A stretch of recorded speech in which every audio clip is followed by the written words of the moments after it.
Bengaluru secret ಕಾರ್ಯಕ್ರಮಕ್ಕೆ ಸ್ವಾಗತ. ನಾನು ಸೌಮ್ಯಶ್ರೀ ಮಾರ್ನಾಡ್. ಇವತ್ತಿನ ವಿಶೇಷ ಏನಪ್ಪಾ ಅಂತ ಕೇಳೋದಾದ್ರೆ, ನಾನ್ ಬಂದಿರುವಂತದ್ದು ಚಿಕ್ಕಪೇಟೆಗೆ. ಹಾಗಂತ ಶಾಪಿಂಗ್ ಸ್ಥಳನ ತೋರಿಸೋದಿಲ್ಲ, ಬದಲಾಗಿ ಬಹಳ ಕಡಿಮೆ ಜನರಿಗೆ ಗೊತ್ತಿರುವಂತಹ ಬೆಳ್ಳಿ ಬಸವಣ್ಣ ದೇವಾಲಯ, ಬಹಳ ಪುರಾತನವಾದ ದೇವಾಲಯ ಇಲ್ಲಿದೆ. ಇದ್ರ ಬಗ್ಗೆ ಹೇಳೋದಕ್ಕೆ ಬಂದಿದ್ದೀನಿ.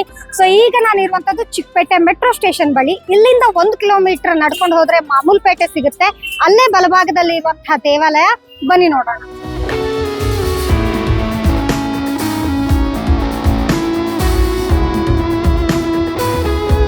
ಸ್ಟೇಷನ್ ಇಂದ ನಾವು ದೇವಸ್ಥಾನದ ಹತ್ರ ಬರ್ತಾ ಇದ್ದೀವಿ. ವಾಕೇಬಲ್ ಡಿಸ್ಟೆನ್ಸ್ ಇದು. ಅವೆನ್ಯೂ ರೋಡ್ ಕೂಡ ಪಕ್ಕದಲ್ಲೇ ಇದೆ. ಹಾಗೆ ಕಲಾಸಿಪಾಳ್ಯ ಅಥವಾ KR ಮಾರ್ಕೆಟ್ ನಲ್ಲಿ ಬಸ್ನಿಂದ ಇಳಿದು ನಡ್ಕೊಂಡು ಬರೋದು ಕೂಡ ಇಲ್ಲಿಗೆ ಹತ್ರ. ಎಲ್ಲದಕ್ಕಿಂತ ಬೆಟರ್ ಮೆಟ್ರೋ ಸ್ಟೇಷನ್ ಬಹಳ ಹತ್ತಿರನೇ ಇದೆ ಅಂತ ಹೇಳ್ಬೋದು. ಇನ್ನು ಬೆಂಗಳೂರಿಗರಿಗೆ ಸಾಮಾನ್ಯವಾಗಿ ಬಸವನಗುಡಿ ಹಾಗೆ ಅಲ್ಲಿರುವಂತಹ ದೊಡ್ಡ ಬಸವಣ್ಣ ದೇವಸ್ಥಾನದ ಬಗ್ಗೆ ಗೊತ್ತೇ ಇದೆ. 600 ವರ್ಷದ ಇತಿಹಾಸ. ಹಾಗೆ ಅದೇ ರೀತಿ ಈ ಬೆಳ್ಳಿ ಬಸವಣ್ಣ ದೇವಾಲಯಕ್ಕೂ ಕೂಡ ಒಂದು ಹಿನ್ನೆಲೆ ಇದೆ, ಕಥೆ ಇದೆ. ರೈತರಲ್ಲ, ಬದಲಾಗಿ ವ್ಯಾಪಾರಿಗಳ ಹಿನ್ನೆಲೆಯ ಕಥೆ ಇದೆ. ಸೊ ಬಂದಿದ್ದೀವಿ, ನೀವು ನೋಡ್ತಾ ಇರ್ಬೋದು ದೇವಾಲಯದ ಹಿಂಭಾಗ. ಮುಂದೆ ಹೋಗೋಣ, ಯಾವ ರೀತಿ ಈ ದೇವಾಲಯದ ಇತಿಹಾಸ ಇದೆ, ಚರಿತ್ರೆ ಇದೆ ಅನ್ನುವಂಥದ್ದನ್ನ ಅಲ್ಲಿಂದಲೇ ನಾವು ತಿಳ್ಕೊಂಡು ಹೋಗೋಣ.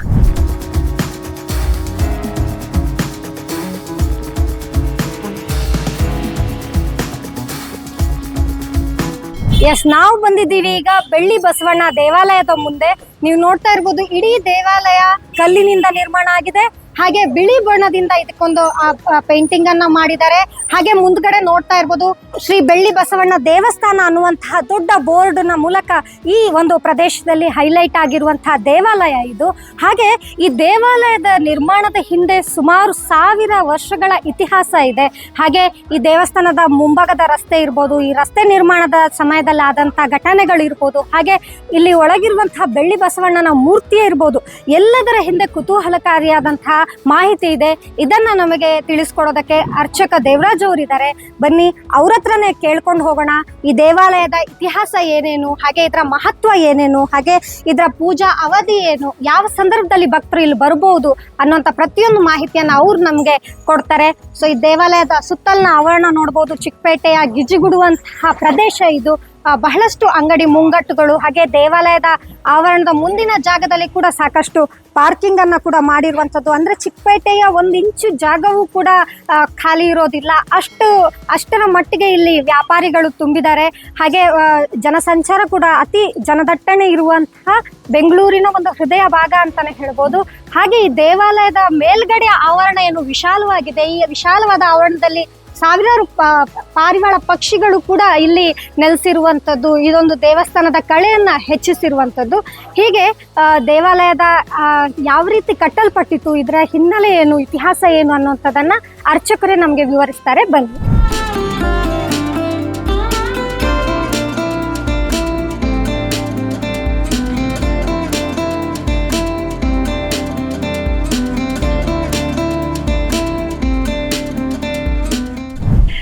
ಇದೇ ಮಾಮೂಲ್ ಪೇಟೆಯ ಬೆಳ್ಳಿ ಬಸವಣ್ಣ ದೇವಾಲಯ.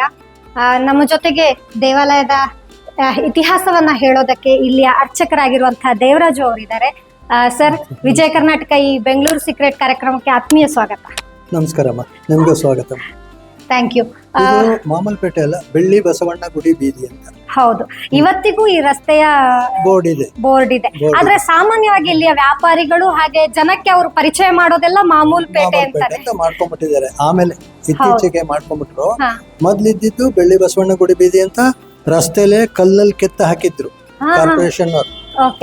ರೋಡ್ ಇದು ಮಾಡಿದಾಗ ಅದನ್ನೇನ್ ಮಾಡ್ಬಿಟ್ಟು ಕಿತ್ತಾಕ್ಬಿಟ್ಟು, ಇದೆಲ್ಲ ಸಿಮೆಂಟ್ ರೋಡ್ ಮಾಡಿದ್ರಲ್ಲ, ಅವಾಗ ಅದನ್ನ ಕಿತ್ಬಿಟ್ಟು ಭಕ್ತರು ಏನ್ ಮಾಡಿದ್ರು, ಹೆಸರು ಹೋಗ್ಬಿಡುತ್ತೆ ಅನ್ಬಿಟ್ಟು ಆ ಕೊನೆಯಲ್ಲಿ ಬಿಲ್ಡಿಂಗ್ ನಲ್ಲಿ ಗ್ರಾನೈಟ್ ನಲ್ಲಿ ಬೆಳ್ಳಿ ಬಸವಣ್ಣ ಗುಡಿ ಬೀದಿ ಅಂತ ಕೆತ್ತಿ ಹಾಕ್ಸಿದ್ದಾರೆ.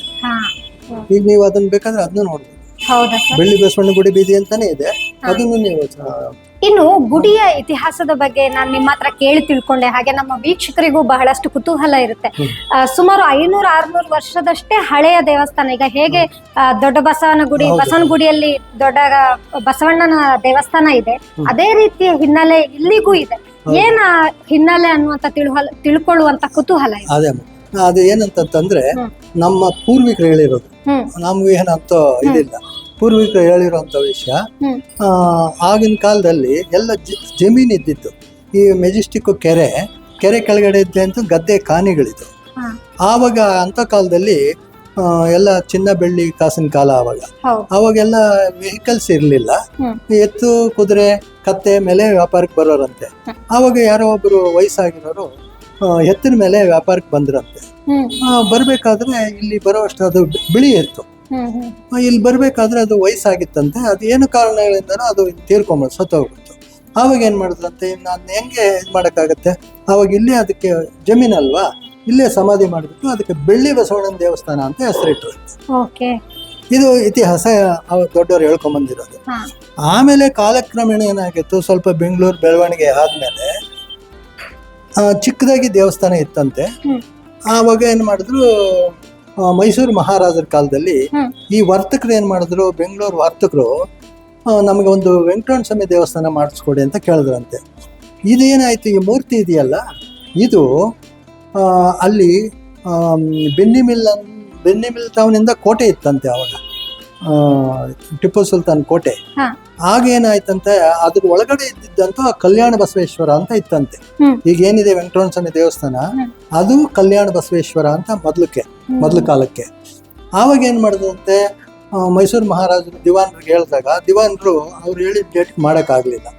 ಆವಾಗ ಏನ್ ಮಾಡಿದ್ರಂತೆ, ಹಿಂಗಿದ್ರು ಇಲ್ಲಿ ಒಂದು ಚಿಕ್ಕದೊಂದು ದೇವಸ್ಥಾನ ಇದೆ, ಅದಕ್ಕೇನು ಮಾಡೋಣ, ಇದನ್ನ ತಂದು ಇಲ್ಲಿ ಪ್ರತಿಷ್ಠೆ ಮಾಡಿಸ್ಬಿಟ್ಟು ಅಲ್ಲಿ ವೆಂಕಟರಮಣ ಸ್ವಾಮಿ ದೇವಸ್ಥಾನದ ದೇವ್ರ ಪ್ರತಿಷ್ಠೆ ಮಾಡಿಬಿಡೋಣ ಅಂದ್ಬಿಟ್ಟು ಆ ಮೂರ್ತಿನ ತಂದು ಇಲ್ಲಿ ಇಟ್ರು. ಆದ್ರೆ ಈ ಮೂರ್ತಿಗೆ ಅದಕ್ಕೆ ಹಿಂದೆ ಎಷ್ಟು ವರ್ಷ ಆಗಿದ್ದು ಗೊತ್ತಿಲ್ಲ. ಅಂದ್ರೆ ಈ ದೇವಾಲಯಕ್ಕೆ 600 ವರ್ಷದ ಇತಿಹಾಸ ಇದೆ, ಆ ಮೂರ್ತಿಗೆ ಹಿಂದಿನ ಇತಿಹಾಸ ಇದೆ. ಅದು ಕಲ್ಯಾಣ ಬಸವೇಶ್ವರ ಅಂತ ಅಲ್ಲಿದ್ದು, ಅದಕ್ಕೆ ಎಷ್ಟು ವರ್ಷ ಆಗಿದೆ ಗೊತ್ತಿಲ್ಲ. ನಿಜ. ಹಂಗಾಗಿ ಆಮೇಲೆ ಏನಾಯ್ತು, ಮೂರ್ತಿನ ತಂದಿಟ್ರು. ಆಮೇಲೆ ಇದು ಹಂಗೆ ಕಂಟಿನ್ಯೂ ಆಗೋಯ್ತು. ಅಲ್ಲಿ ವೆಂಕಟರಮಣ ಸ್ವಾಮಿನ ಪ್ರತಿಷ್ಠೆ ಮಾಡ್ಬಿಟ್ರು. ಇವಾಗ್ಲೂ ಅಲ್ಲಿ ಶಿವನ ಮೂರ್ತಿಗಳೇ ಇದೆಯಂತೆ ವೆಂಕಟರಮಣ ದೇವಸ್ಥಾನದಲ್ಲಿ. ಶಿವನ ಇದು ಕಂಬಗಳ ಮೇಲೆ ಶಿವನ ಮೂರ್ತಿಗಳು, ನಂದಿ ಇವೇ ಇದಾವಂತೆ. ಈ ತರದ ಪುರಾಣದ ಕಥೆ. ಹೌದು. ಜೊತೆಗೆ ಈಗ ದೇವಾಲಯವನ್ನ ಇದಕ್ಕೆ ನವೀಕರಣ ಮಾಡಿದಾರ ನಂತರ ದಿನಗಳಲ್ಲಿ? ಹೇಗೆ ನವೀಕರಣ ಅಂತಂದ್ರೆ ಆಮೇಲೆ ಏನ್ ಮಾಡಿದ್ರು, ಇದೆಲ್ಲ ಬರೀ ಕಲ್ಲಿತ್ತು, ಆ ತರ ಕಲ್ಲಿತ್ತು ಒಳಗಡೆನು. ಗರ್ಭದ ಗುಡಿ ಇಲ್ಲೇನೋ ಚಪ್ಪಡಿ ಕಲ್ಲು ಅಲ್ಲಿ ಇದೆಯಲ್ಲ, ಆ ತರ ಕಲ್ಲಿತ್ತು. ಒಂದಿಡಿ ಕೆಳಕ್ಕೆ ಇಳಿಬೇಕಾಗಿತ್ತು. ನಾನ್ ಬಂದು ಇಲ್ಲಿ 50 ವರ್ಷ ಆಯ್ತು. ಆವಾಗ ಏನ್ ಮಾಡಿದ್ವಿ, ತಟ್ಟೆ ಕಾಸು ಬಂದಿದ್ರಲ್ಲ, ಇನ್ನೇನು ಇನ್ಕಮ್ ಇಲ್ಲ ದೇವಸ್ಥಾನಕ್ಕೆ, 1 ಪೈಸದ್ದು ಇನ್ಕಮ್ ಇಲ್ಲ. ಆ ಬಂದಿದ್ದ ತಟ್ಟೆ ಕಾಸನ್ನೇ ಎಲ್ಲ ಕೂಡಿಟ್ಕೊಂಡು ಅದನ್ನ ಇದಕ್ಕೆ ಇವ್ರನ್ನ ಕರೆಸಿ ಕಾಂಟ್ರಾಕ್ಟರ್ನ ಅದನ್ನೆಲ್ಲ ಫಿಲ್ಅಪ್ ಮಾಡಿಸಿ ಅದನ್ನ ಗ್ರಾನೈಟ್ ಮಾಡಿಸ್ತೀವಿ ಗರ್ಭದ ಗುಡಿನ. ಆಮೇಲೆ ಗ್ರಾನೈಟ್ ಅದಾದ್ಮೇಲೆ ಅದೊಂದು ಮುಗೀತು. ಆಮೇಲೆ ತಿರುಗಿ ಇನ್ನೊಂದು ಸ್ವಲ್ಪ ವರ್ಷ ಕಳೆದ್ಮೇಲೆ ಇದನ್ನ ಒಬ್ಬರ ಕಡೆಯಿಂದ ಇದು ಮಾಡಿಸಿ ಇಲ್ಲಿ ಮಾರ್ಬಲ್ ಹಾಕಿಸ್ತೀವಿ. ಜೊತೆಗೆ ಬಸವಣ್ಣನ ಮೂರ್ತಿಗೂ ಬೆಳ್ಳಿಯ ಒಂದು ಮುಖವಾಡನ ಅವರು ಇಲ್ಲೇ ಇದ್ದಂತ ಭಕ್ತರು. ಅವರ ಹೆಸರು ಕಬ್ಬಣದ ಅಂಗಡಿ ಬಸಪ್ಪನವರು ಅಂತ. ಅವರು ಆ ಕಾಲಕ್ಕೆ ಏನ್ ಮಾಡಿದ್ರಂತೆ, ಭಕ್ತರು ಇಲ್ಲಿ ಅವರು. ಆಗೆಲ್ಲ ಬೆಳಗ್ಗೆ 5 ಗಂಟೆಗೆ, ಬೆಳಗಿನ ಜಾವ 5 ಗಂಟೆಗೆ ಎಲ್ಲಾರ ಮನೆಯಲ್ಲೂ ಗಂಟೆ ಶಬ್ದ ಕೇಳೋದಂತೆ. ಇಲ್ಲೆಲ್ಲ ಇದ್ದವರೆಲ್ಲ ಲಿಂಗಾಯತ್ರಿ ಅಂತೆ, ಬೇರೆಯವ್ರು ಯಾರು ಇರ್ಲಿಲ್ವಂತೆ. ಅಂತ ಕಾಲದ ಭಕ್ತರು ಏನ್ ಮಾಡಿದ್ರು, ನಮ್ಮ ತಾತವ್ರ ಹೆಸರು ಉಳಿಲಿ ಅಂತ ಅವ್ರ ಮೊಮ್ಮಕ್ಕಳಿಗೆ ಇರೋರು ಒಂದು 15 kg ಬೆಳ್ಳಿನಲ್ಲಿ ವಜ್ರಂಗಿ ಮಾಡಿಸಿದ್ದಾರೆ. ವಿಶೇಷ ಪೂಜೆನಲ್ಲಿ ಅವರು ತಂದು ಅಲಂಕಾರ ಮಾಡ್ತಾರೆ ಕಾರ್ತಿಕದಲ್ಲಿ, ಮತ್ತೆ ತಗೊಂಡೋಗ್ತಾರೆ. ಯಾಕೆಂತಂದ್ರೆ ಇಲ್ಲಿ ಸೇಫ್ಟಿ ಇಲ್ಲ. 2-3 ಸರಿ ನೋಡಿ ಇದನ್ನೆಲ್ಲ ಹೊಡೆದಾಕಿ 2-3 ಸರಿ ಕಳ್ಳರು ಎಲ್ಲ ಬೆಳ್ಳಿ ಸಾಮಾನೆಲ್ಲ ಹೊತ್ಕೊಂಡು ಹೋಗ್ಬಿಟ್ರು. ಹೌದಾ? ನೋಡಿ ಇದೆಲ್ಲ ಮುರಿದಾಕಿ ನೋಡಿ ಎಲ್ಲ ಮುರಿದಾಕ್ಬಿಟ್ಟು 2 ಸರಿ ಕಳ್ತನ ಆಗ್ಬಿಡ್ತು. ಆಮೇಲೆ ಯಾರೋ ಎಲ್ಲ ನೋಡಿ ತಿರುಗಿ ಆಮೇಲೆ ಎಲ್ಲ ಮಾಡಿಸ್ಕೊಟ್ರು. ಹಿಂಗ ಆಯಿತು. ಅದಕ್ಕೆ ಸೇಫ್ಟಿ ಇಲ್ಲ ಅಂತ ಅವ್ರ ಮನೆಯಲ್ಲೇ ಇಟ್ಕೊಂಡಿದ್ದಾರೆ. ಜೊತೆಗೆ ಇದರ ಹಿನ್ನೆಲೆ ಕೇಳಿ ಬಹಳ ಖುಷಿ ಆಯ್ತು. ಅಂದ್ರೆ ವ್ಯಾಪಾರಿಗಳ ಜೊತೆ ಕನೆಕ್ಷನ್ ಇರುವಂತದ್ದು, ಜೊತೆಗೆ ಶಿವನ ರೂಪವಾಗಿ ನಂದಿಯನ್ನ ಅಥವಾ ನಂದಿ ಶಿವನ ವಾಹನವಾಗಿ ನಂದಿ ದೇವರನ್ನ ಆರಾಧಿಸ್ಕೊಂಡು ಬರ್ತಿದ್ದೀರಾ. ಆಮೇಲೆ ಇನ್ನೊಂದೇನಂತಂದ್ರೆ, ಸುಮಾರು ಭಕ್ತರು ಬರ್ತಾರಲ್ಲ, ನಾನು ಹೇಳೋದಲ್ಲ, ಅವರೇ ಹೇಳ್ತಾರೆ, ಸರ್ ನಾವು ಎಷ್ಟು ಗಲಾಟೆ ಇರಲಿ ಒಳಗಡೆ ಬಂದ್ರೆ ಏನೋ ಒಂದು ಪಾಸಿಟಿವ್ ಎನರ್ಜಿ ಬಂದಂಗೆ ಆಗುತ್ತೆ ಸರ್, ಬಹಳ ನಮಗೆ ಸಂತೋಷ ಆಗುತ್ತೆ, ಇಲ್ಲಿ ಬಂದು ಒಂದು 5 ನಿಮಿಷ ಕುತ್ಕೊಂಡಾಗನ ಅನಿಸ್ತದೆ ಸುಮಾರು ಜನ. ಆಮೇಲೆ ಈಗ ಈ ತಿಂಗಳಿನಲ್ಲಿ ಆಗಿರೋದು, ಮೊದಲೇ ಎಷ್ಟೋ ಜನ ಬಂದು ಏನೋ ಹೇಳ್ಕೊಂಡು ಹೋಗಿದ್ದಾರೆ. ಈ ತಿಂಗಳಲ್ಲಿ ಒಬ್ಬರು ವೈಟ್ ಫೀಲ್ಡಿಂದ ಬಂದಿದ್ದಾರೆ. ಅವರು ಬಂದು ಏನೋ ಸಂಕಲ್ಪ ಮಾಡ್ಕೊಂಡು ಹೋಗಿದ್ರಂತೆ. ಅವರು ಹೋದ್ಮೇಲೆ ಎಲ್ಲ ಕೆಲಸಗಳು ಆಯ್ತಂತೆ. ಅವರು ಫೋನ್ ಮಾಡಿ, ಸರ್ ನಿಮ್ಮ ಫೋನಿಗೆ ಫೋನ್ ಪೇ ಮಾಡ್ತೀನಿ, ನಮ್ಮ ಹೆಸರಿನಲ್ಲಿ ಅಭಿಷೇಕ ರುದ್ರಾಭಿಷೇಕ ಮಾಡಿಬಿಡಿ ಅಂದ್ಬಿಟ್ಟು ಅವ್ರು ಮಾಡಿದರು. ಇನ್ನೊಬ್ಬರು ಅವರು ಮಗನಿಗೆ ಕೆಲಸ ಸಿಕ್ಕಿರ್ಲಿಲ್ವಂತೆ, ಅವ್ರು ಬಂದು ಸಂಕಲ್ಪ ಮಾಡ್ಕೊಂಡು ಹೋದ್ರಂತೆ. ಒಂದು ತಿಂಗಳಿಗೆ ಕೆಲಸ ಸಿಕ್ಕಿತ್ತು, ಅವರು ಬಂದ್ಬಿಟ್ಟು 1 ಗಂಟೆ ಕೊಟ್ಟು ಹೋದ್ರು, ಬೆಳ್ಳಿ ಗಂಟೆ. ಈ ಥರ ಆಯಿತು ನಮ್ಮದು. ಹಿಂಗೆ ಸುಮಾರು ಜನ ಬಂದು ಅವ್ರ ಈ ಥರ ನಮ್ಗೆ ಈ ಥರ ಅನುಕೂಲಗಳಾಗಿದೆ ಅಂತ. ಆಮೇಲೆ ಇನ್ನೊಂದು ಇಂಪಾರ್ಟೆಂಟ್ ಅಂತಂದರೆ, ಒಂದ್ಸತಿ ಯಾರೋ ರಾಜಸ್ಥಾನ್ ಕಡೆಯಿಂದ ಒಬ್ರು ಬಂದರು, ತಂದೆ ಮಕ್ಕಳು ಎಲ್ಲ ಬಂದಿದ್ದಾರೆ. ಬಂದು ಎಲ್ಲ ಕಡೆ ನೋಡಿಕೊಂಡು ಬಂದಿದ್ದಾರೆ, ಬೆಂಗಳೂರೆಲ್ಲ ನೋಡಿಕೊಂಡು. ಹಳೆ ಗೊತ್ತಾಗಿದೆ ಹಳೆ ದೇವಸ್ಥಾನ ಅಂತ. ಇಲ್ಲಿ ಬರಬೇಕಾದ್ರೆ ಏನಾಗಿದ್ದಾರೆ, ಅವ್ರ ತಂದೆ ಮಿಸ್ ಆಗ್ಬಿಟ್ಟವ್ರೆ. ಆ ಮಗಳು ಬಂದು ಇಲ್ಲಿ ಹತ್ಕೊಂಡು ಕುತ್ಕೊಂತು. ಅಂಕಲ್ ಹಿಂಗಾಗ್ಬಿಟ್ಟು ನಮ್ಮ ತಂದೆ ಮಿಸ್ ಆಗ್ಬಿಟ್ಟಿದ್ರೆ ಏನು ಮಾಡ್ತಾರೆ, ಪೊಲೀಸ್ ಕಂಪ್ಲೇಂಟ್ ಕೊಟ್ರ? ಇಲ್ಲ, ನಾವು ಎಲ್ಲ ಕಡೆ ಹುಡುಕಿದ್ವಿ, ಹಿಂಗಾಯ್ತು ಅಂತ. ಏನೂ ಆಗಲ್ಲಮ್ಮ, ಎಲ್ಲಿ ಹೋಗಲ್ಲ, ಸಿಗ್ತಾರೆ, ನೀವು ಸುಮ್ಮನೆ ಇಲ್ಲಿ ಸ್ವಲ್ಪ ಹೊತ್ತು ಕೂತ್ಕೊಳ್ಳಿ ಅಂತಂತಂದೆ. ಆಮೇಲೆ ಏನು ಮಾಡಿದ್ರು, ಸರಿ ಒಬ್ರು ಇಲ್ಲಿ ಕೂತ್ಕೊಂಡ್ರು. ಆಮೇಲೆ ಅವರು ಮಗಳು, ಅವರು ಮಿಸ್ಸಸ್ ಇಲ್ಲಿ ಕೂತ್ಕೊಂಡು, ಮಗಳು ಹಂಗೆ ನೋಡ್ಕೊಂಬತ್ತೀನಿ ಅಂತ ಅಲ್ಲಿ ಹೋದ್ರಂತೆ ಅವೆನ್ಯೂ ರೋಡ್ ಕಡೆ. ಆಮೇಲೆ ಯಾರೋ ಕರ್ಕೊಂಡ್ಬಿಟ್ಟು ಈ ಥರ ಹೇಳಿದ್ರಂತೆ, ಬೆಳ್ಳಿ ಬಸವಣ್ಣ ದೇವಸ್ಥಾನ ಅಂತ ಅಂದ್ಬಿಟ್ಟು ಅವ್ರು ಕರ್ಕೊಂಬರ್ತಾ ಇದ್ರಂತೆ. ಆಮೇಲೆ ಹೋಗ್ಬಿಟ್ಟು ಕರ್ಕೊಂಡು ಈ ಥರ ಎಲ್ಲ ಭಾಳ. ಬಟ್ ನಂಬಿದ್ರೆ ಕೈ ಬಿಡಲ್ಲ. ಈ ವರ್ತಕರು ಇಲ್ಲಿ ಇದಾರಲ್ಲ ಮಾಮೂಲಪೇಟೆಯಲ್ಲಿ, ಬೆಳ್ಳಿ ಬಸವಣ್ಣ ಗುಡಿ ಬೀದಿನಲ್ಲಿ, ಏನು ಇಲ್ಲದೆ ಬಂದವರು ಇಲ್ಲೆಲ್ಲ ಇವತ್ತು ಕರೋಡ್ಪತಿಗಳಾಗ್ಬಿಟ್ಟಿದ್ದಾರೆ. ಜೊತೆಗೆ ಅವರೇ ಹೇಳ್ತಾರೆ, ನಮ್ಮ ಮೂಲ ದೇವರು ಹರ ಹರ ಮಹಾದೇವ, ಅದಕ್ಕೋಸ್ಕರ ಬಂದು. ಅವರು ಬೆಳಿಗ್ಗೆ ಬಂದ್ರೆ, ಇಲ್ಲೊಬ್ರು ಸೋಹನ್ ರಾಜ್ ಅಂತ ಇದ್ರು, ಅವ್ರ ಮಕ್ಳು ಈಗ ಬಂದೋದ್ರಲ್ಲ, ಅವ್ರ ತಂದೆ ಪ್ರತಿ ದಿವಸ ನಾವು ಬರಾಕ್ ಮೊದಲೇ, ನಾವು ಅರ್ಚಕರು ಬರಾಕ್ ಮೊದಲೇ ಅವ್ರು ಬೆಳಗ್ಗೆ ಬಂದು ನಮಸ್ಕಾರ ಹಾಕಿ ದಕ್ಷಿಣೆ ಒಳಕ್ಕೆ ಬಾಗಿಲು ಓಪನ್ ಇರುತ್ತಲ್ಲ, ಆಗ ಅದು ಇದಿದೆ ಓಪನ್ ಅಂದ್ರೆ ಪೂರ್ತಿ ಕ್ಲೋಸ್ ಇರಲ್ಲ, ಅದು ಕಂಬಿಗಳು ಹಾಕಿದ್ದಾರೆ ನೋಡಿ, ಕಾಣುತ್ತೆ ದೇವರು. ಅದರಲ್ಲಿ ಕಾಣಿಕೆ ಹಾಕ್ಬಿಟ್ಟು ಒಳಕ್ಕೆ ಪ್ರತಿ ದಿವಸ ಅವ್ರು ಬಂದು ಇಲ್ಲಿ ನಮಸ್ಕಾರ ಹಾಕ್ಬಿಟ್ಟೆ ಹೋಗೋದು ಬೆಳಗ್ಗೆ 5-6 ಗಂಟೆಗೆ ಬಂದ್ಬಿಡೋದು. ಇನ್ನು ಅರ್ಚಕರ ಇದು ದೇವಸ್ಥಾನದ ಪೂಜಾ ಸಮಯ ಹಾಗೆ ವಿಶೇಷ ಪೂಜೆಗಳು, ಇದ್ರ ಬಗ್ಗೆ ಭಕ್ತರಿಗೆ ತಿಳಿಸ್ಕೊಡೋದಾದ್ರೆ? ಪೂಜೆ ಸಮಯ ಅಂತಂದ್ರೆ ಬೆಳಿಗ್ಗೆ 6:30ಗೆ ಓಪನ್ ಆಗಿರುತ್ತೆ, ಮಾಮೂಲಿ 10:30 11 ಗಂಟೆಗೆ 10:30-11 ಗಂಟೆಗೆ ಕ್ಲೋಸ್ ಮಾಡ್ತೀವಿ. ಮತ್ತೆ ಸಾಯಂಕಾಲ 5:30-6 ಗಂಟೆಗೆ ಓಪನ್ ಆದರೆ 8 ಗಂಟೆಗೆ ಕ್ಲೋಸ್ ಮಾಡ್ತೀವಿ. ಮತ್ತೆ ವಿಶೇಷ ಪೂಜೆ ಅಂತಂತಂದ್ರೆ ಬಸವ ಜಯಂತಿ, ಆಮೇಲೆ ಗಣೇಶ ಗೌರಿ, ಆಮೇಲೆ ಕಾರ್ತಿಕ್ ಮಾಸ ವಿಶೇಷವಾಗಿರುತ್ತೆ. ಕಾರ್ತಿಕದಲ್ಲಿ ನೋಡಿ ಎಲ್ಲ ದೀಪಾರಾಧನೆ ಮಾಡ್ತೀವಿ. ಈಗ ಆ ಕಾಲದಾಗ ನೋಡಿ ಎಲ್ಲ ಗೂಡುಗಳು ಮಾಡಿದ್ದಾರೆ. ಈಗ ನನ್ನ ಮುಂದಿನ ಪ್ರಶ್ನೆ ಅದೇ ಇತ್ತು ಅರ್ಚಕರೇ. ಈಗ ದೇವಾಲಯದ ಗರ್ಭಗುಡಿಯ ಬಗ್ಗೆ ಅಥವಾ ಬಸವಣ್ಣ ಹೇಗೆ ಸ್ಥಾಪನೆ ಆದ ಇಲ್ಲಿ ಅನ್ನೋ ವಿಷಯದ ಬಗ್ಗೆ ಹೇಳಿದ್ರಿ. ಈ ದೇವಾಲಯದ ಆವರಣ ನಿಜಕ್ಕೂ ಇಲ್ಲಿ ಯಾಕೆ ಸೈಲೆನ್ಸ್ ಅನ್ಸುತ್ತೆ ಅಂದ್ರೆ, ಇಂಥ ಚಿಕ್ಕಪೇಟೆಯ ಗಿಜಿಗುಡು ಅಂತ ಏರಿಯಾದಲ್ಲೂ ತುಂಬಾ ವಿಶಾಲವಾಗಿದೆ ಈ ದೇವಾಲಯ. ಇದ್ರ ಆವರಣದ ವಿಶೇಷತೆಗಳನ್ನ ಹೇಳಿ. ಇದು ಆವರಣ ಅದೇ, ಈಗ ಅದು ಆವರಣ ವಿಶೇಷ ಅಂತಂದ್ರೆ, ಇದು ಜಮೀನಿದ್ದ ಕಾಲದಲ್ಲಿ ಎಷ್ಟು ಬೇಕೋ ಅಷ್ಟು ಕಟ್ಕೊಂಡಿದ್ದಾರೆ. ಇವಾಗ ಯಾಕೆ ಮಧ್ಯದಲ್ಲಿ ಸೇರ್ಕೊಂತ ಅಂದ್ರೆ, ಆ ಕಡೆ ಈ ಕಡೆ ಎಲ್ಲ ಆಮೇಲೆ ಬೆಳವಣಿಗೆ ಆಗಿದೆ. ನಿಮ್ಗೆ ಗೊತ್ತಾಗ್ಬೋದು, ಇದು ನೋಡಿದ್ರೆ ಗೊತ್ತಾಗತ್ತೆ. ಆ ಕಡೆ ರೋಡ್ ಸೈಡು ಆ ಕಡೆನು ಈ ಕಡೆ ಆಮೇಲೆ ಬಿಲ್ಡಿಂಗ್ ಕಟ್ಕೊಂಡಿದ್ದಾರೆ. ಆ ಕಡೆ ಈ ಕಡೆ ಬಿಲ್ಡಿಂಗ್ ಆಮೇಲೆ ಕಟ್ಕೊಂಡಿದ್ದಾರೆ. ಮಧ್ಯಕ್ಕೆ ದೇವಸ್ಥಾನ ಹಂಗೆ ಉಳ್ಕೊಂಡಿದೆ, ಯಾರು ಟಚ್ ಮಾಡಕ್ ಆಗಿಲ್ಲ. ಕಲ್ಲಿನ ಈ ರಚನೆ ಆಮೇಲೆ ಯಾಕೆ ಹಳೆ ಕಾಲದ್ದು ಅಂತ ಹೇಳಕ್ಕೆ, ಇದೆಲ್ಲ ಇಟ್ಕೆ ಈಗಿನ ಇಟ್ಕೆ ಅಲ್ಲ, ಈಗ ಇದೆಲ್ಲ ಬಿದ್ದೋಗ್ಬಿಟ್ಟಿತ್ತು. ಇದನ್ನ ಹೊಸದಾಗಿ ನಾವು ಮಾಡಿಸಿದ್ದು, ಇದು ಹೊಸದಾಗಿ ಇದೆಲ್ಲ ನಾವು ಮಾಡಿಸಿದ್ದು, ಇದೆಲ್ಲ ಹೊಸ ಇಟ್ಕೆ ಲೇಟೆಸ್ಟ್. ಈ ಒಳಗಡೆ ಎಲ್ಲ ನೋಡಿ ಈ ತರ ಮೈಸೂರು ಇಟ್ಕೆ, ಚಿಕ್ಕ ಇಟ್ಕೆ, ಅದು ತುಂಬಾ ಚಿಕ್ಕ ಇದೆಲ್ಲ ಈಗಿನ ನಾವು ಎಲ್ಲ ಬಿದ್ದು ಹೋಗ್ಬಿಟ್ಟಿತ್ತು. ಜೊತೆಗೆ ದೀಪಗಳದ್ದು ಜಾಗ ಎಲ್ಲ ಆಗ್ಲೇ ಇತ್ತು. ಹೌದು, ಆಮೇಲೆ ಮಾಡಿದ್ದು.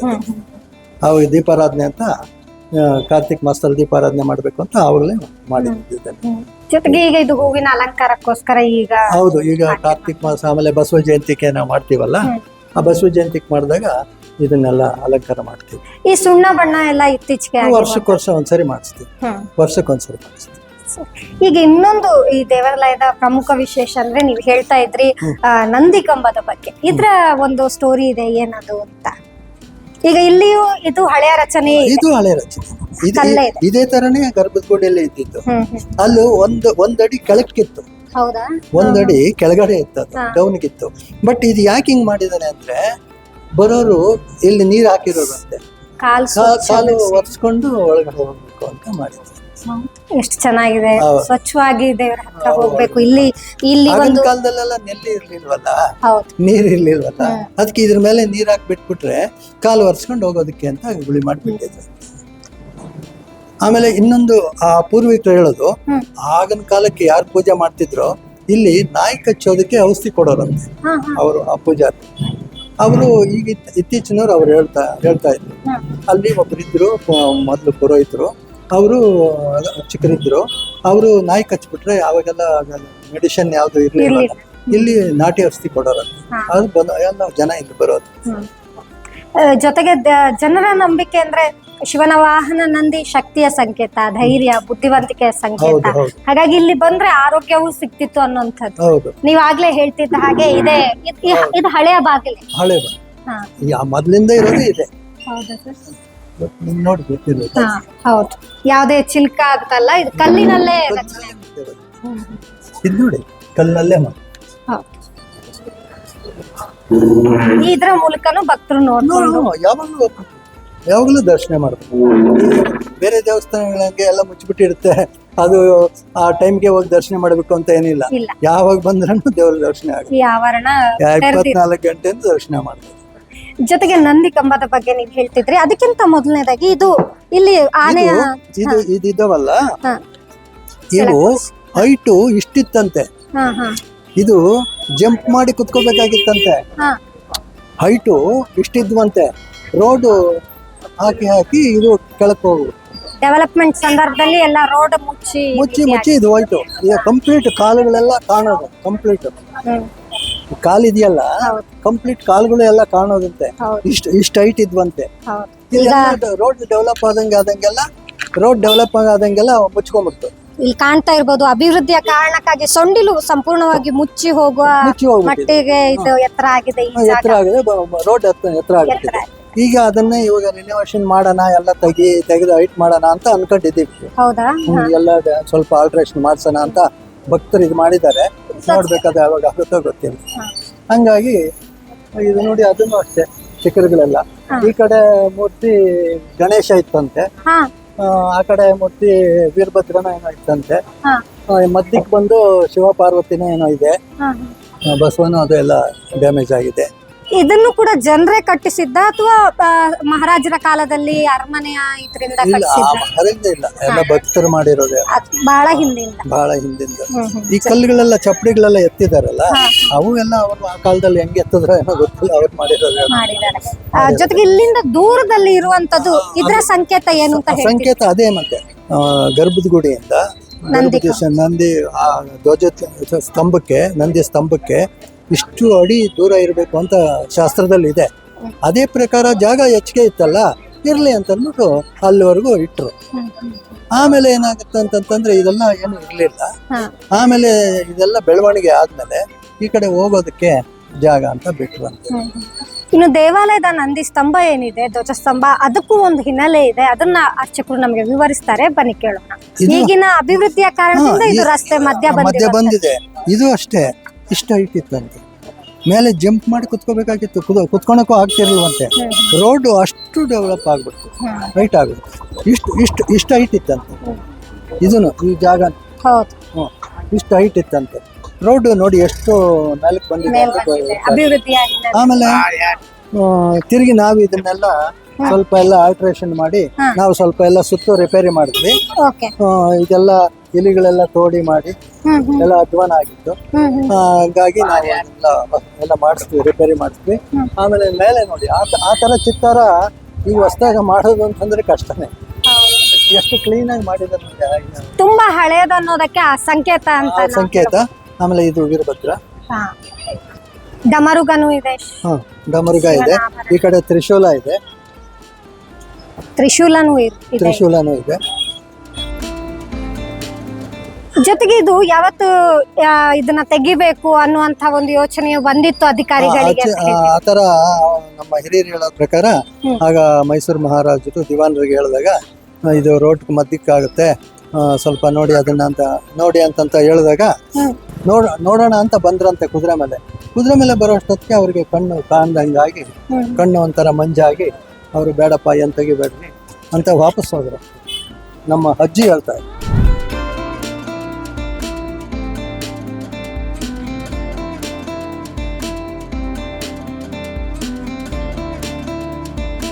ನಮ್ ಜೊತೆ ಸ್ಥಳೀಯರೊಬ್ರು ಚಿರಂತ್ ಅನ್ನೋರು ಇದಾರೆ, ಬನ್ನಿ ಅವ್ರನ್ನು ಮಾತಾಡ್ಸೋಣ.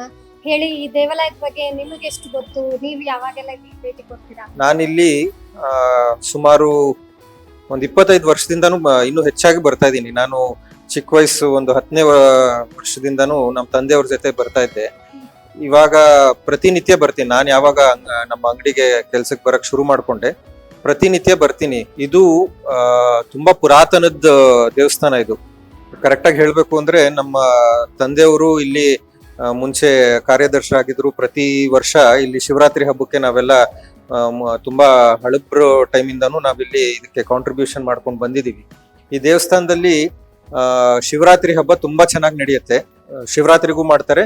ಇದ್ರ ಜೊತೆಗೆ ದಸರಾ ಟೈಮಲ್ಲೂ ಇಲ್ಲಿ ಅನ್ನದಾನ ಮತ್ತೆ ಪ್ರಸಾದ ದಾನ ಹೊರಗಡೆ ನಿಂತ್ಕೊಂಡು ಈ ರೋಡ್ ಎಲ್ಲ ಕವರ್ ಆಗೋ ತರ ಹತ್ರ ಒಂದು 7-8 ಸಾವಿರ 10 ಸಾವಿರ ಜನ ಬಂದು ಪ್ರಸಾದ ತಗೊಳ್ಳೋಷ್ಟು ದೇವಸ್ಥಾನದಿಂದ ಕಾಂಟ್ರಿಬ್ಯೂಟ್ ಮಾಡ್ತಾರೆ.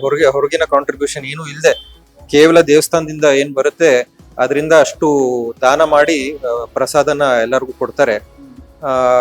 ನಾನ್ ನೋಡಿರೋ ಕೆಲವು ಬಸವಣ್ಣನ ದೇವಸ್ಥಾನಗಳಲ್ಲಿ ಇದೊಂದು ಒಂದು ಎಲ್ಲರಿಗೂ ತಿಳಿದಿರೋ ಬಸವನಗುಡಿಯಲ್ಲಿ ದೊಡ್ಡ ಬಸವಣ್ಣನ ದೇವಸ್ಥಾನ ಇದೆ. ಅದ್ ಬಿಟ್ರೆ ಇದು ತುಂಬಾ ಹಳೆ ದೇವಸ್ಥಾನ. ಇಲ್ಲಿಗೆ ನೀವು ಬಂದು ಇಷ್ಟೊಂದು ಪ್ರಾಮುಖ್ಯತೆ ಕೊಟ್ಟು ಈ ದೇವಸ್ಥಾನದ ಬಗ್ಗೆ ಒಂದು ವಿಡಿಯೋ ಮಾಡ್ತಿರೋದು ನೋಡಿ ತುಂಬಾ ಖುಷಿ ಆಯ್ತು. ಈ ದೇವಸ್ಥಾನದ ಬಗ್ಗೆ ಇನ್ನೂ ಹೇಳ್ಬೇಕು ಅಂದ್ರೆ ಇಲ್ಲಿನ ಕಾರ್ಯದರ್ಶಿ ಅಮರ್ ಜ್ಯೋತಿ ಅಂತ ಇದ್ದಾರೆ. ಆಮೇಲೆ ಇಲ್ಲಿನ ಅರ್ಚಕರು ದೇವರಾಜ್ ಅಂತ, ಅವರು ತುಂಬಾ ವರ್ಷಗಳಿಂದ ಇದನ್ನ ನಡೆಸ್ಕೊಂಡು ಬಂದಿದ್ದಾರೆ. ಮತ್ತೆ ಭಕ್ತಾದಿಗಳು ಇಲ್ಲಿನ ಎಲ್ಲಾ ಲಿಂಗಾಯತರಾಗ್ಲಿ ಗೌಡ್ರಾಗ್ಲಿ ಅಥವಾ ಮಾರ್ವಾಡಿಗಳಾಗ್ಲಿ ಎಲ್ಲಾರು ಎಸ್ಪೆಷಲಿ ಸೋಮವಾರದ ದಿವಸ ಹತ್ರ 1 ರಿಂದ 2 ಗಂಟೆವರೆಗೂ ಬರ್ತಾರೆ. 2-2:30 ತನಕ. ಅಷ್ಟೋ ತನಕನೂ ನಮ್ಮ ಅರ್ಚಕರಾದ ದೇವರಾಜ್ ಅವರು ತಿಂಡಿನೂ ತಿಂದೆ ಅಷ್ಟು ವಯಸ್ಸಲ್ಲೂ ಪೂಜೆ ಮಾಡಿ ಇಲ್ಲೆಲ್ಲ ಬರೋ ಭಕ್ತಾದಿಗಳಿಗೆ ಪ್ರಸಾದ ಕೊಟ್ಮೇಲೆ ಅವ್ರು ಹೋಗಿ ಮನೇಲಿ ಇನ್ನೊಮ್ಮೆ ಸ್ನಾನ ಮಾಡಿ ಆಮೇಲೆ ತಿಂಡಿ ತಿನ್ನೋ ಪದ್ಧತಿ ಇಟ್ಕೊಂಡಿದ್ದಾರೆ. ಅದನ್ನ ಮೆಚ್ಚಬೇಕಾಗಿರೋದು ಅವರ ಡೆಡಿಕೇಶನ್ ಆಗ್ಲಿ ಅವರ ಒಂದು ಭಕ್ತಿ ಆಗ್ಲಿ ಅದನ್ನ ಮೆಚ್ಚಬೇಕಾಗಿರೋದು. ಜೊತೆಗೆ ಭಕ್ತರಿಗೆ ಎಷ್ಟು ನೆಮ್ಮದಿ ಅನ್ಸುತ್ತೆ ಸರ್ ಈ ದೇವಾಲಯ ಕಲ್ಲಿನಿಂದ ಸಂಪೂರ್ಣವಾಗಿ ನಿರ್ಮಾಣ ಆಗಿ ಬರ್ತದೆ? ಮೇಡಮ್, ನೀವೇ ಹೇಳ್ದಂಗೆ ಕಲ್ಲಿನಿಂದ ಮಾಡೋ ಒಂದು ಪದ್ಧತಿ ಯಾವತ್ತಿಗೂ ಬಿಟ್ಟೋಗಿದೆ. ಇದು ನೀವು ತುಂಬಾ ಪುರಾತನ ದೇವಸ್ಥಾನ ಆಗಿರೋದ್ರಿಂದ ಈ ಒಂದು ಆರ್ಕಿಟೆಕ್ಚರ್ ನಿಮ್ಗೆ ಇಲ್ಲಿ ಕಾಣಿಸ್ತಾ ಇದೆ. ಜೊತೆಗೆ ಇದು ನೀವು ಇಂಥ ಬ್ಯುಸಿ ಇರೋಂತ ಒಂದು ಅವಿನಿ ರೋಡ್ ಪಕ್ಕದಲ್ಲೇ ಇರುವಂತ ಒಂದು ಬ್ಯುಸಿ ಬೀದಿ ಆಗಿದ್ರು ಅದ್ರ ಮಧ್ಯೆ ಇರೋ ಬೆಳ್ಳಿ ಬಸವಣ್ಣ ದೇವಸ್ಥಾನದಲ್ಲಿ ನಿಮ್ಗೆ ತುಂಬಾ ಶಾಂತವಾಗಿ, ನಿಮ್ಗೆ ಹೊರಗಡೆ ಅಷ್ಟು ಸೌಂಡ್ ಕೇಳಿಸ್ತಿದ್ರು ನಿಮ್ಗೆ ಇಲ್ಲಿ ಅಷ್ಟು ಜನದ ಇದು ಆಗು ಹೋಗುಗಳೇನು ಗೊತ್ತಾಗಲ್ಲ. ಇಲ್ಲಿ ನೀವು ಸೋಮವಾರದ ಹೊತ್ತು ಬಂದ್ರು ಪೂಜೆ ನಡೆದ್ರು ಎಷ್ಟೋ ಜನ ಇಲ್ಲಿ ಕೂತ್ಕೊಂಡು ಒಂದು 1/4 ಗಂಟೆ 20 ನಿಮಿಷ ಕೂತ್ಕೊಂಡು ಪೂಜೆ ಮಾಡಿ ಹೋಗೋ ತನಕನೂ ಇರ್ತಾರೆ. ಸೊ ಅದ್ರಲ್ಲೇ ಗೊತ್ತಾಗುತ್ತೆ ಭಕ್ತಾದಿಗಳಿಗೆ ಈ ದೇವಸ್ಥಾನದ ಮೇಲೆ ಎಷ್ಟು ನಂಬಿಕೆ ಇದೆ ಅನ್ನೋದು ಗೊತ್ತಾಗುತ್ತೆ. ಇದು ಕಾಪಾಡ್ಕೊಂಡು ಹೋಗ್ಬೇಕಾಗಿರೋದು. ಇದು ರೋಡ್ ಮಧ್ಯದಲ್ಲಿದೆ, ಒಂದು ಅಬ್ಸ್ಟ್ರಕ್ಷನ್ ಆಗುತ್ತೆ ಅನ್ನೋ ತರದಲ್ಲಿ ಕೆಲವೊಬ್ರು ಮಾತಾಡ್ತಾರೆ. ಈ ರೋಡ್ ಅಗಲೀಕರಣಕ್ಕೆ ಇದನ್ನ ಹೊಡೆದಾಕ್ಬೇಕು ಅಂತಾರೆ. ಅದನ್ನೆಲ್ಲ ಆಗದೇ ಇರಂಗ್ ನೋಡ್ಕೊಳ್ಳೋದು ತುಂಬಾನೇ ಇಂಪಾರ್ಟೆಂಟ್ ಇದೆ. ಅದು ಈ ದೇವಸ್ಥಾನದ್ದು ಹಿಸ್ಟಾರಿಕಲ್ ಮಾನ್ಯುಮೆಂಟ್ ಅಂತಾನೆ ಕನ್ಸಿಡರ್ ಮಾಡಿ ಇದನ್ನ ಕಾಪಾಡಬೇಕಾಗಿದೆ. ಜೊತೆಗೆ ಈ ದೇವಸ್ಥಾನಕ್ಕೆ ಬಂದಿರುವಂತಹ ಇಲ್ಲಿಯ ಸ್ಥಳೀಯ ವ್ಯಾಪಾರಿ ಮಹಾವೀರ್ ಸಿಂಗ್ ಅವರಿದ್ದಾರೆ, ಅವ್ರನ್ನೂ ಮಾತಾಡ್ಸೋಣ. ಹೇಳಿ, ನೀವಿಲ್ಲಿಗೆ ನಿತ್ಯ ಬರ್ತೀರಾ? ಸೊ ಈ ಟೆಂಪಲ್ ಬಗ್ಗೆ ಏನ್ ಅನ್ಸುತ್ತೆ? ತುಂಬಾ ಒಳ್ಳೆ ದೇವಸ್ಥಾನ ಇದೆ. ಮಿನಿಮಮ್ ಅಂದ್ರೆ 1000 ವರ್ಷ ಆಯ್ತು ಈ ದೇವಸ್ಥಾನ. ಹೊಸ ದೇವಸ್ಥಾನ ಇಲ್ಲ, ಅಲ್ಲೇ ದೇವಸ್ಥಾನ. ತುಂಬಾ ಜನಗಳು ಬರ್ತಾರೆ ಇಲ್ಲಿ. ಮತ್ತೆ ಇಲ್ಲಿ ವ್ಯಾಪಾರಿಗಳು ಎಲ್ಲ ಬರ್ತಾನೆ, ಬಲೆಗೆ ದರ್ಶನ ಮಾಡಿ ಹೋಗ್ತಾನೆ. ತುಂಬಾ ಚೆನ್ನಾಗಿದೆ ದೇವಸ್ಥಾನ. ಶಿವ್ ಟೆಂಪಲ್ ಅಂದ್ರೆ ಆರಾಧ್ಯ ದೇವ ಮಹಾರಾಜ. ಶಿವರಾತ್ರಿ ಸ್ಪೆಷಲ್ ಪೂಜೆ ಇರುತ್ತೆ. ಮಿಕ್ಕಿದು ಎಲ್ಲ ದಿವಸ ಪೂಜೆ ಆಗ್ತಾನೆ ಇರ್ತಾನೆ, ರೆಗ್ಯುಲರ್ ಬರ್ತಾನೆ ಇರ್ತೀನಿ. ನಾರ್ಮಲ್ ಆಗಿ ಇಲ್ಲಿ ಸುತ್ತಮುತ್ತ ಸ್ಥಳೀಯರು ವ್ಯಾಪಾರಿಗಳೇ ಇರೋದ್ರಿಂದ ಎಲ್ಲ ಬೇರೆ ರಾಜ್ಯಗಳಿಂದ ಬಂದಿರೋರು ಇರ್ತಾರೆ. ಎಲ್ರಿಗೂ ಇದು ಬಹಳ ಇಷ್ಟನಾ ಈ ವೈಟ್ ಟೆಂಪಲ್? ಅಂದ್ರೆ ನಮ್ಮ ಆದಿದೇವ ಮಹಾದೇವ, ಅದು ಯಾವ ದೇವಸ್ಥಾನ ಯಾವ ಅದು ಸ್ಥಾನ ಅಂತ ಏನಿಲ್ಲ ಅಲ್ವಾ. ಈ ಪೂರ್ತಿ ವಿಶ್ವಲ್ಲಿ ದೇವ ಅಂದ್ರೆ ಒಂದೇ, ಮಹಾದೇವ. ಎಲ್ಲಾರ್ಗೆ ಒಂದೇ ಅಂದ್ರೆ ಅದು ಮಹಾದೇವ, ಇಷ್ಟ ದೇವ ಮಹಾದೇವ. ಹಾ.